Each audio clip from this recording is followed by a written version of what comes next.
Welcome to Despatches, a short-form podcast from the old front line, and me, military historian Paul Reed. In these shorter podcasts, we'll tell some of the quieter, smaller stories of the Great War. We'll share books, look at original documents, and take dispatches on the road and visit locations across that landscape of the Great War. As November crept towards December in 1916, the Battle of the Somme had ended, but the weather turned progressively worse. From the autumn rains to the biting cold, and then snow, as the battle ended in places like Desire Trench north of Courcelette, or along the old Roman road close to the Butte de Wallencourt. In those final days in the approach to Christmas that year, British soldiers in the front line on the heights above the Ancre Valley brushed snow away from their trench periscopes as they stared out into a frozen no-man's land, a picture of hell tinged with frost. This was the second winter on the Somme for British troops, and in the 12 months since the last one, in the quieter times of 1915, a major battle had been fought here, a defining battle of the Great War, the Battle of the Somme. These men in those frost-filled frontline trenches were on ground that a year before had been occupied by the Germans, had been behind their forward zone of the battlefield. Germans had come and gone, taken rations up and the post, and marched out through here for rest behind the front line. And now this was the crater zone.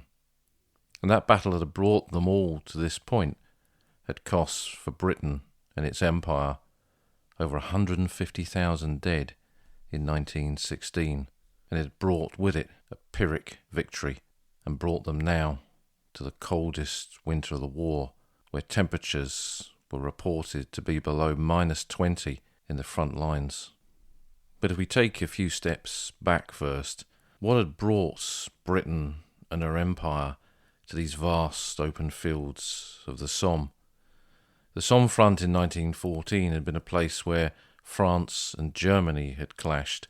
As the Germans pushed hard on Paris as part of the Schlieffen Plan, German units moved up into the northern area of Paris, up into northern France, and clashed with French forces in so many places across Picardy. And in the ground around towns like Bapaume and Péronne, the French fought the Germans there. They were pushed back towards Albert, and in all those small little villages in that late summer of 1914, French soldiers fought men in field grey right across that ground. This led to both sides digging in when the stalemates following the race to the sea, when the Germans moved even more forces up into northern France to try and get to the Channel coast, ended in failure. The Germans, realising that for now they were going no further, they dug in, not just there, but along all 450 miles of what became the Western Front. And the Somme area that we know so well, with its connection to those battles of 1916, became a place where Frenchmen faced Germans in trenches across that chalk downland. It wasn't as much of a quiet sector as we often believe. There were battles there in 1914 following the establishment of the trenches, and then even bigger ones in 1915 with the Battle of Serre-Hebuterne in June of that year, for example. All of these covered in the excellent books, the Battleground Europe books by the late Dave O'Mara. But 1915 was a turning point in the war in so many ways. It saw the Allied attempt to try and break the German line with a whole series of offensives, and for Britain and its empire, the extension of their front just beyond Flanders and a bit of northern France down to a much wider area. And British troops began to arrive on the Somme front in the summer of 1915, a year before the Great Battle here, and take over positions from the French. Scottish troops of the 51st Highland Division taking over La Boisselle, for example. Trenches with unpronounceable French names were given new names, and the men gradually acclimatised to the conditions here. and new divisions, part of that vast Kitchener's army that had been formed in 1914, having gone through their training, were now ready to be committed to the battlefield. And that summer of 1915 saw several of those arrive in France, and one of them head down to the Somme to get prepared for what might happen there in the months to come. The Somme for them was an ideal location because it was a quiet part of the line. Units were sent to these quiet sectors to acclimatise to trench warfare. And that unit that came across in that summer of 1915, part of Kitchener's army, that would go on to spend 2 Christmases on the Somme, was the 18th Eastern Division. The 18th Eastern Division, part of Kitchener's army, was essentially a home counties division. It was called an Eastern Division because the British Army was broken up into command areas where groups of regiments were brought together to operate under the same record office so that their records and papers could all be administered by one central office, essentially. So when we look at those regiments that made up that 18th Eastern Division, we see a commonality in geography with them, a kind of regional division made up from that wider kind of home counties area. So we've got the East Surrey Regiment has a battalion in there, the Queen's Royal West Surrey Regiment, the Norfolk Regiment, the Suffolk Regiment, the Essex Regiment, the Royal Berkshire Regiment, the Middlesex Regiment, the Royal West Kents, the East Kents, the Buffs, and the Royal Sussex provides the Pioneer Battalion. So you can see the kind of geographic location that the regiments within that division are drawn from, and that's reflected in the kind of men that join these battalions. And I interviewed quite a few veterans that served in this division at different points, and they weren't POWs battalions, but they were locally recruited. The 7th Royal West Kents, for example, kind of recruited in an area where Kent met the outer London suburbs. But it was a division that had nearly a full year's worth of training, and it had a good commander, Sir Ivor Maxey. And following its arrival in France in July and August of 1915, its troops assembled, made their way down to the Somme front and took over trenches in the southern sector of the Somme area. A lot of them, for example, holding the line close to Fricourt on that high ground above the village of the Bois Français. But now, after several months in those forward positions, the division, used to the day-to-day activities of trench warfare, was now moving towards a winter, and as Christmas approached, the units of the division moved into what was called the Tambour sector at Fricourt. This was west of the village of Fricourt. The Tambour, or the Drum, was a series of German trenches in that area where there was a lot of mining activity. The French had mined the Germans had mined the French, and now the British were here. Their tunnelling companies, recently formed tunnelling companies of the Royal Engineers, were operating under this sector too, as well as units, infantry units, being in the front line in the trenches, obviously on the surface. And this strange underground war that the men, the British soldiers who were here, were also becoming acclimatised to, was something that was resulting in craters not on the size of Hawthorne Ridge or Lochnagar, fairly small mine craters. You can see some of them at the Tambour position at Fricourt even to this day. These were several £1,000s or sometimes hundreds of pounds of explosive used to take on specific targets or even try to demolish the tunnels of the other side by blowing what was called a camouflage that would explode underground with the charge going sideways rather than upwards to try and cave in the tunnels being used by the enemy's tunnellers. But that was the war underground, and the PBI up there in the trenches knew that with all this tunnelling going on, there could be an explosion that would result in the formation of a crater that could cave in and destroy their trenches and kill or wound many of their men. And that had happened on the 23rd of December 1915, when the Germans had blown some mines here at the Tambour, resulting in some losses from the battalions of this division that were holding the line here at that time.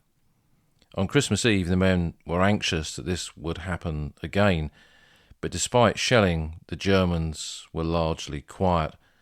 The weather was now getting colder, dropping below 10 degrees in the morning of the 25th, Christmas Day, and later as low as 1 degree as the sun dropped. A year later, in that cold winter of 1916, men would have wished for temperatures like this, but these were soldiers only recently arrived in France, recently coming to terms that they were no longer civilians and now soldiers and living in open ditches on a battlefield, and this would have seemed very cold to them indeed. The 7th Battalion, the Queens, in the front line at the Tambour, found the trenches here were in poor condition when they took them over. Many of these formerly French trenches had been poorly constructed and poorly maintained, and the British Army who arrived on the Somme in 1915 had to do a lot of work to try and make that good. And at midnight on the 24th, 25th, Christmas Eve, Christmas Day, the 7th Queens were issued with new maps of this sector, finally showing the kind of detail that they needed to understand what their sector actually was. And again, this was a problem at this stage, is that trench mapping was still in its infancy. There were a lot of hand-drawn maps, and the exact area that you were taking over and where your trenches were, where the wire was, where machine guns were, where the enemy was often not directly apparent. And sometimes some of the most basic kind of intelligence information you think a unit would need was often lacking. The army, massively increased in size and faced with this huge siege war on a massive scale, was still coming to terms with that in many ways. The 7th Queens observed that the Germans were looking over their parapets on Christmas Day, and one man was seen to be waving his Feldmütze, his cap, in the air, visibly towards the Tommies. So rather than go out into no man's land and instigate a truce as had happened a year before, these men possibly had only the vaguest awareness of that truce. It wasn't as famous then as it later became. Instead, they brought up snipers, and those snipers engaged these Germans who were making themselves targets, and one German soldier was seen to be shot and fall back into the trenches. It was a great contrast, really, to what had happened a year before. The war had moved on. There had been so much killing all across the Western Front in 1915 that I don't think many people really had the stomach for a truce in 1915. Later at 7 a.m. on Christmas morning, the Germans were heard to be singing, most likely Christmas carols, and they shouted across no man's land, "Don't shoot!" Those British soldiers of the 18th Eastern Division responded with rifle fire and noted that no notice was taken of this request. The Germans, probably having given up on the idea of any kind of fraternisation with their enemy, later sent over trench mortar rounds into the British positions, and the gunners of the Royal Field Artillery from the 18th Eastern Division, who had their gun sights in nearby Becordel, responded with their 18-pounders. A fighting patrol was then taken out to inspect the German wire on Christmas Day. I suspect volunteers for that one might have not been particularly forthcoming, but they found a listening post and returned to report that without any kind of loss, probably with great relief to the officer who was given the task of taking them out that day. The rest of Christmas Day was just trench routine, holding the line, doing no doubt more digging than fighting. Trenches needed constant repair, and that was a soldier's task. And in the cold conditions that day, I think men would have been only too willing to pick up a shovel or a pick or whatever implement was required to do some donkey work rather than just sit there and freeze. And part of that trench routine was obviously to receive their regular rations of the day, which came forward with carrying parties, the battalion cookers if they were any good. The men in charge of the battalion's food would obviously try and make a bit of an effort on Christmas Day as much as that was possible with men in the front line. And being in the front line, stand to in the morning, there would have been a rum ration. But this was no time, no place to be celebrating. The only kind of light relief that soldiers would have got in the front line on a day like that was to receive post from home.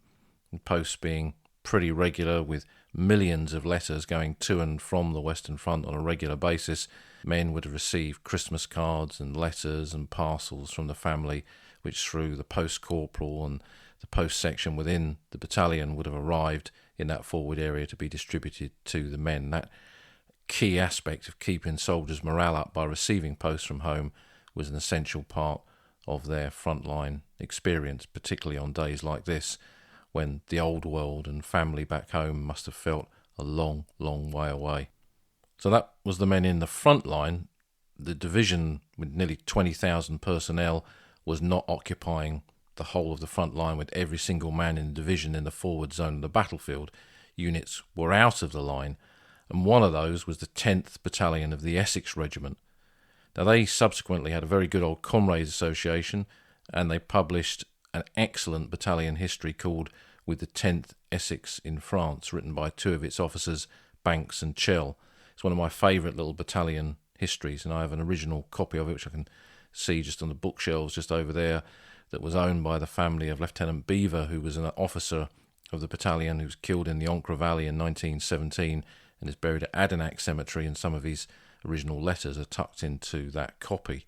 It's been reprinted and available from Naval and Military Press, for example, and it's a good battalion history to understand what a battalion's experience of the Great War was all about. While some units of the 18th Eastern Division were in the front line, most of the battalions were out on rest near or in the town of Corby. This was a town in the Somme Valley behind Albert.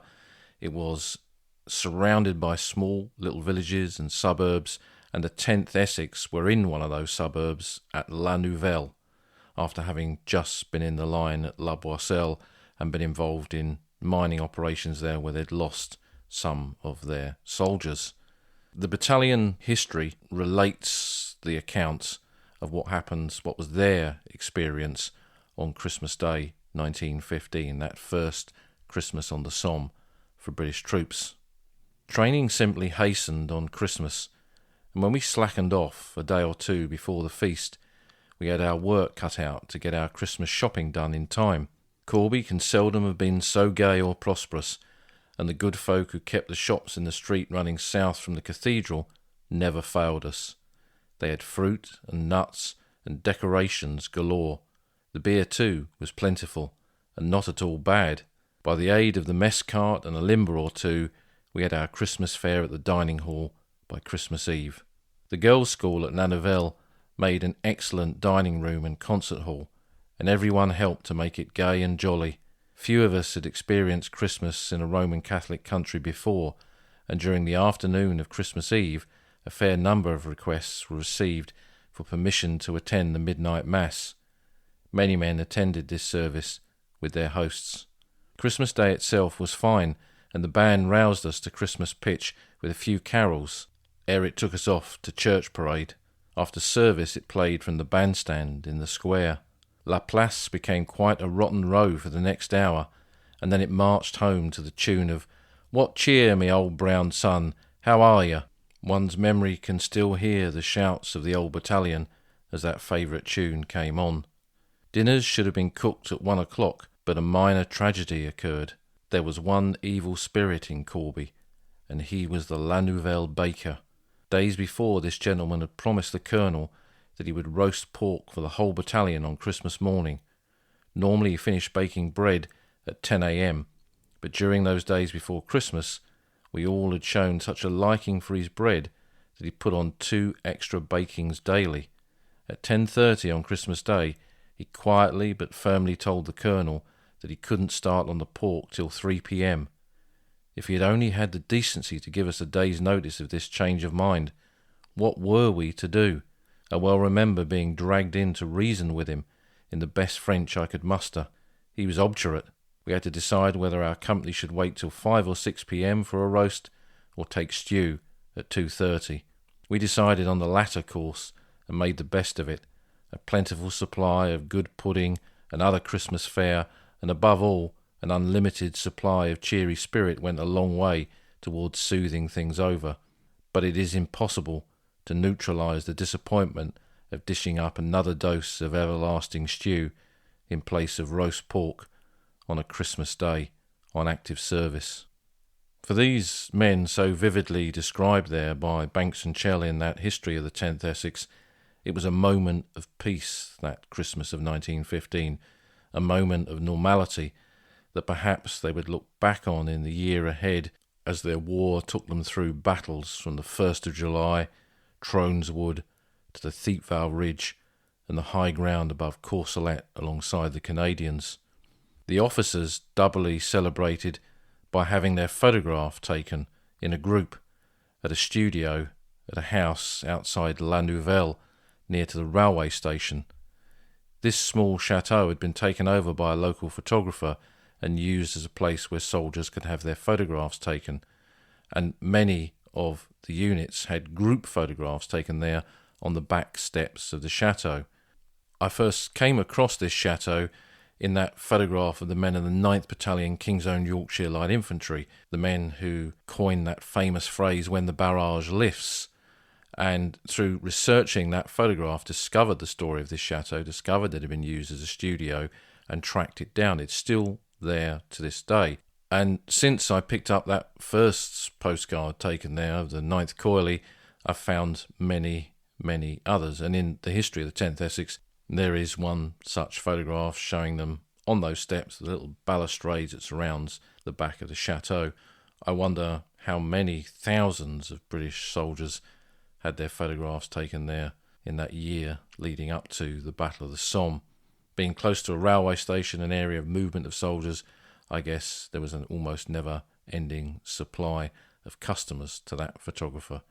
When I first went to the chateau, I did have the vain hope that I might find his archives tucked away in the loft, but it's used as social housing, and I suspect those glass plates have long since ceased to exist. So that was Christmas 1915 for the men of the 18th Eastern Division, some of them in the front line, anxiously waiting the explosion of enemy mines, patrolling in no man's land, living in the cold of the battlefield, and others like the 10th Essex having a Christmas dinner in a town amongst French people. A year on, the Christmas experience was very different. The whole of the 18th Eastern Division was out of the line this time. They weren't in the forward trenches. They were on rest at Abbeville after taking part in the final Somme assault at Desire Trench on the 18th of November 1916 when they'd fought alongside the Canadians. Being out of the line was most welcome, but swallowed, of course, with a bitter pill, the loss of their much-loved and respected divisional commander, General Maxey. Sir Ivor Maxey had not been killed, of course. He was such a good divisional commander that he'd now been promoted to corps commander, and he was leaving the division that he'd led from those early months in the front line through that first Christmas and on into those momentous battles of 1916. Having been promoted to take command of a corps because of his success in commanding these men, those men who had now lived through that hardest of years felt that somehow part of them was lost with his departure. He hadn't just been a good commander, but a lucky one, it seemed, and soldiers prize luck amongst all other things, especially at Christmas. In their warm billets, away from the war with the thunder of bombardments far in the distance, far away from that frozen battlefield around the Yonk, they sung and they drank and they ate and they forgot the war for a while as the Christmas post caught up with them.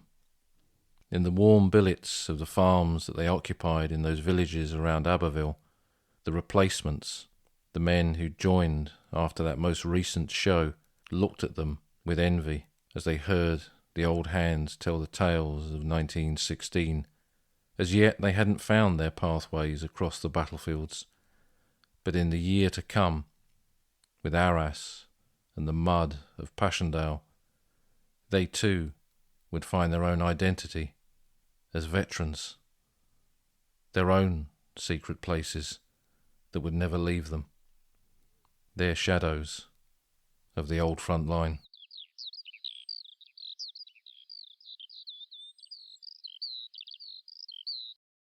You've been listening to Despatches, part of the Old Front Line podcast, with me, military historian Paul Reed. If you've enjoyed this episode, please think about leaving a review on your favourite podcast platform, giving us a rating, and leaving a comment on the podcast website, oldfrontline.co.uk. You can follow us on Twitter, and if you want to support the podcast, you can find us on Patreon at patreon.com/oldfrontline, or buy me a coffee at buymeacoffee.com/oldfrontline. Thanks for listening, and see you again soon.